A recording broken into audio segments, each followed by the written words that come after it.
I came home early to surprise my wife. What I found sent our entire marriage crashing down. My name is Darren Monroe. I'm 37 years old, and by most standards, I've done pretty well for myself. I run a successful international logistics firm. Nothing flashy, but it pays more than the bills and has afforded me a comfortable life. I've been with the same woman since we were teenagers. Her name is Mia. We met back in 10th grade. High school sweethearts, prom dates, college years, all of it.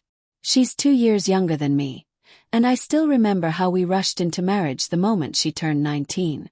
Back then, it felt like something out of a movie.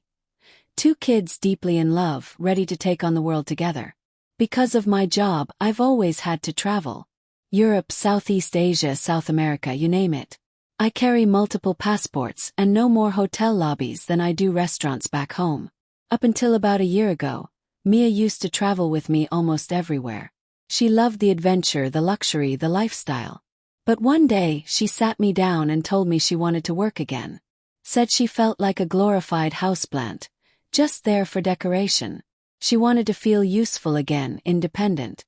And as much as I hated the idea of not having her beside me during my trips, I supported her.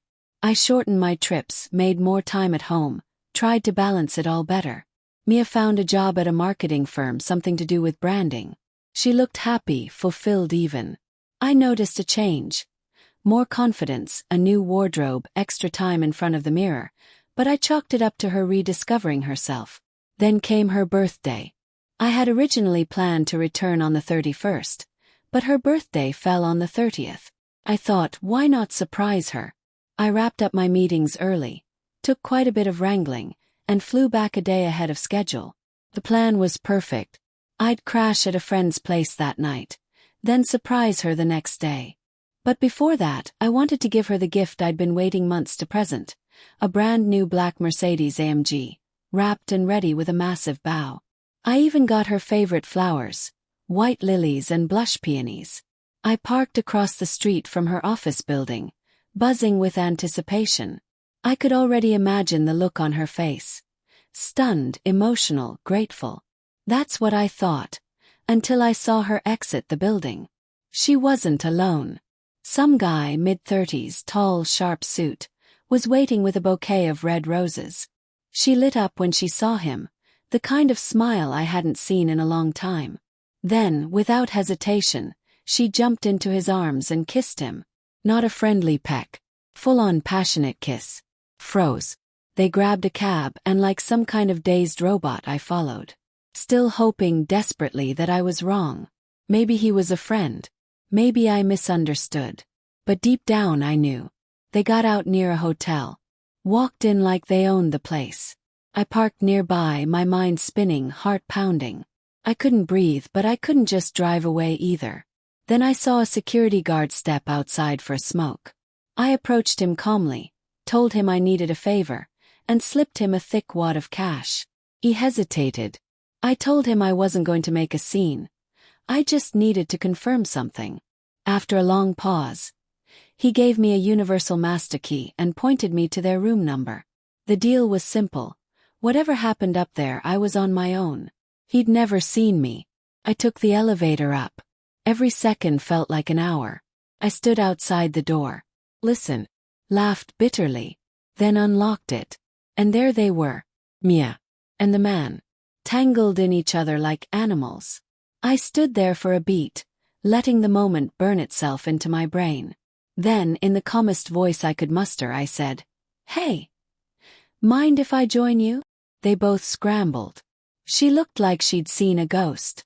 The guy rushed at me, big mistake. I caught him with a knee to the gut, and he crumpled onto the edge of the bed, wheezing. Mia tried to speak.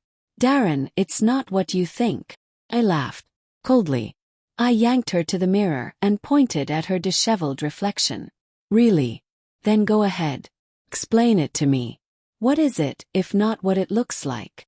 She collapsed, on her knees, sobbing, saying she was lonely, saying it was my fault for always being away, swearing it was the first time, that she didn't even know how it happened. I didn't yell. I didn't cry. I walked out. On the way home I called her mother, now my ex-mother-in-law, and explained briefly what happened. Told her Mia's belongings would be packed and ready to pick up that day. Then I called a locksmith. Changed every lock in the house.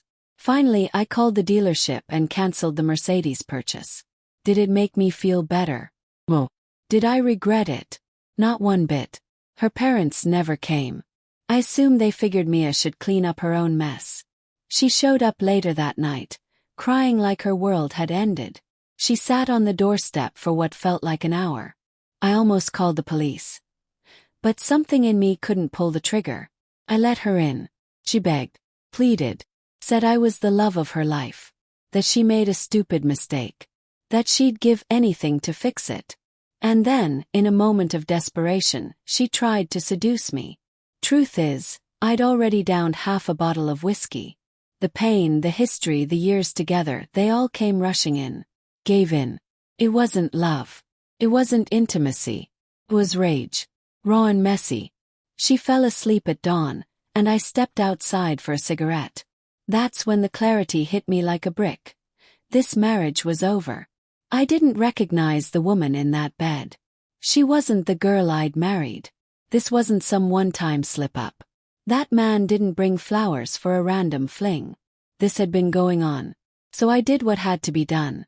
I packed up every piece of her that still remained in my home. Clothes, makeup, jewelry. Set the luggage by the door. Then I called a taxi. When I woke her up, I didn't scream. I didn't insult her. I just said, "It's time to go." She resisted. Started crying again. But I told her I had a flight to catch. I lied. I wasn't flying out until later that evening. But I needed her gone. And now here I am, sitting on that very flight, heading somewhere far away, not even sure where I'll end up next. All I know is, I'm not coming back to that house anytime soon. Could forgive her, sure. For the years, for the memories. But I'll never forget. And I sure as hell will never trust her again. That was the day my marriage ended. And as much as it hurts, I know I made the right call.